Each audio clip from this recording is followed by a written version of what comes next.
Now that we've seen a bit about what the tools of digital education can accomplish, we want to turn our focus to the questions of how to best manage their implementation at universities and colleges. In this class lecture, we will cover how digital education programs are generally funded and managed. We will ask important questions regarding governance and leadership. For example, should digital learning programs be funded and managed by a central university unit, or should they be handled by individual schools? How should faculty be encouraged to participate? What should be done in-house, and what should be outsourced? And finally, how can we best pay for it all? We hope to help you better understand the options and choices you'll face as you and your institution navigate the brave new world of the digitally enhanced university. Before we delve into the management questions at hand, it would be good to take a closer look at the modern university structure. Most assume it's an ancient one, but it's actually a relatively recent invention, based on the idea of blending England's undergraduate residential system, places such as Oxford and Cambridge, with the German research university.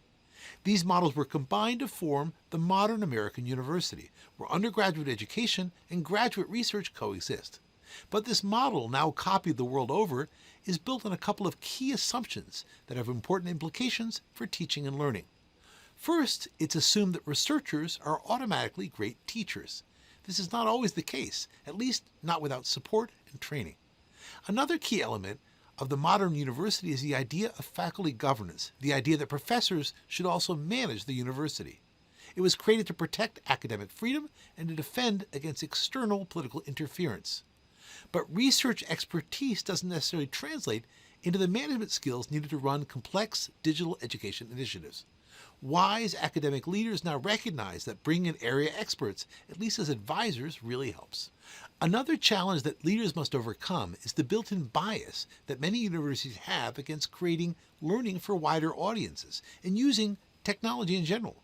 Most top-ranked universities are based, in many fundamental ways, on exclusion.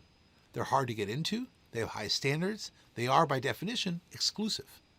This is in some ways to be commended. It's exciting to work with motivated and highly skilled students and colleagues.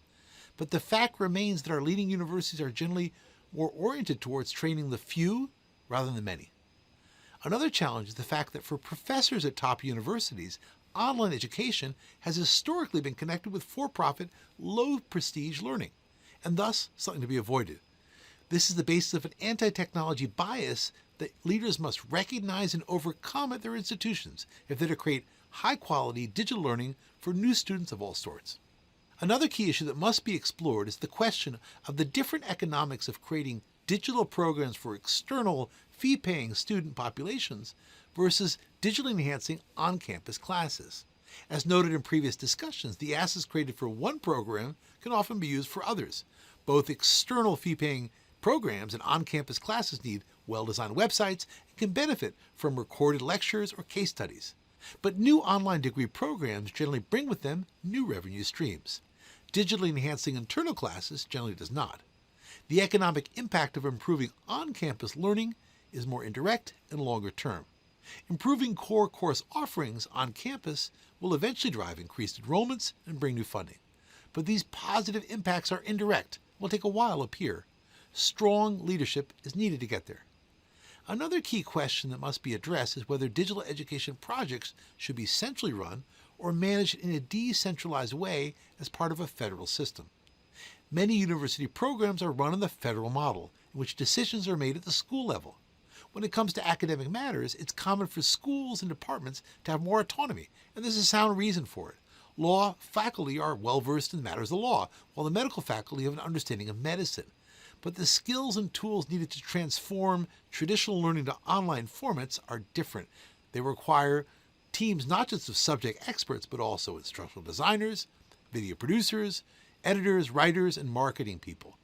So there's a strong argument for creating a central unit where these professionals can have the resources and the systems they need to do their jobs, while also having the funding mechanisms to make it all possible. Digital tools must be regarded as essential infrastructure for any university in the 21st century.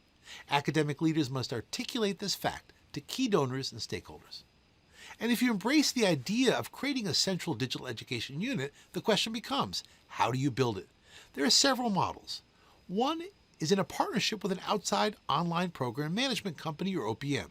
Universities often do this as a first step, often with the goal of creating new online degree programs that can generate revenues and attract new students. Another approach is to create what's called an in-house OPM. Universities that have embraced the in-house OPM model, such as Cornell, Arizona State University, Cal Irvine, and others, show it's possible to create robust and profitable in-house units that can also help support on-campus teaching and learning. Another model many schools have followed is what we call the enhanced CTL model. Many schools created Centers for Teaching and Learning, or CTLs, following the introduction of the MOOCs. But these have often been more focused on experimentation and research than the creation and delivery of digital learning at scale. This is now beginning to change, and many schools are empowering their CTLs to offer a wider variety of services and take a more central role in course creation, management, and delivery. Many prestigious institutions, including many Ivy League schools and major state systems like Michigan, have adopted this model. Whatever model is used, creating a central business unit brings many benefits, but will require funding and leadership to realize. Another key management question that leaders of digital education programs must address is the question of intellectual property, or IP. In most universities, the standard agreement leaves professors as the owners of all their work. It is their intellectual property. But when schools decide to invest thousands of dollars in creating digital assets and online courses based on a certain professor's work, it's generally important to create new agreements that allows the university to use these assets as needed once created.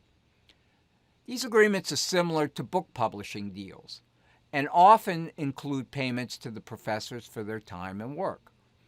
Having a standard legal framework, which all professors and administrators can use, can greatly simplify the course creation process. Ideally, each university can create a standard Memorandum of Understanding, or MOU, outlining the rights and obligations of all parties, including the questions of intellectual property and any additional payments that may be made for the extra work that creating online and digital courses require. We want to end our discussion on the management of digital programs with an exploration of ways we can use digital tools to connect to our university's larger public missions. University mission statements usually state an obligation to share knowledge and improve the world. Digital tools are one of the best ways we can do that. Most students pay for the privilege of getting their name on a diploma from a prestigious and well-known institution.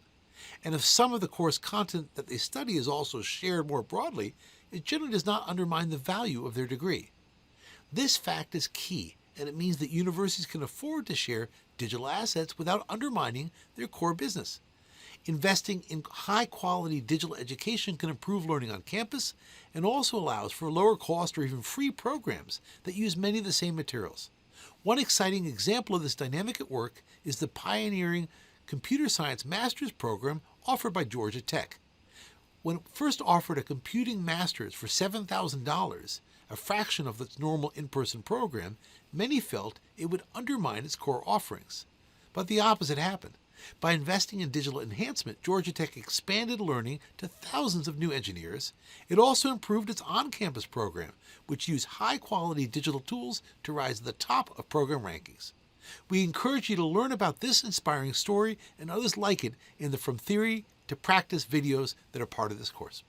We hope this primer on some of the management challenges and opportunities facing leaders of digital education programs has been helpful. For a more in-depth look at how top universities around the world are navigating these issues, please see Chapter 3, 4, and 10 of our book. Thank you for doing the work needed to improve the learning of your current students and expand access to the many other new learners you may soon have the power to reach.